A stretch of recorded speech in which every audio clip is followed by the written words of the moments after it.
જય શ્રી કૃષ્ણ વૈષ્ણવ। આપણો ભૌતિક દેહ અનેક જન્મોના દોષો, અપરાધો અને ક્રોધની ગંદકીથી ભરેલો છે। આવા દેહથી ભગવાનના સ્વરૂપાનંદનો અનુભવ થઈ શકતો નથી। આ મુશ્કેલી દૂર કરવા માટે ભગવાનની કૃપા શક્તિ શ્રી યમુનાજી આપણા મદદે આવે છે।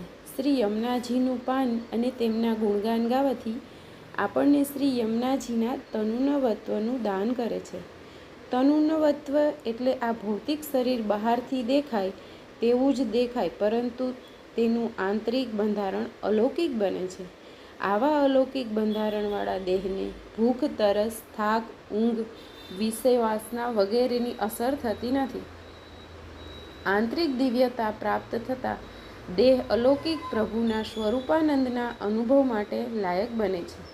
આવા દેહની બધી ઇન્દ્રિયો અલૌકિક બનતા આ જન્મમાં જ પ્રભુના સાક્ષાત સ્વરૂપાનંદનો આનંદ મળે છે।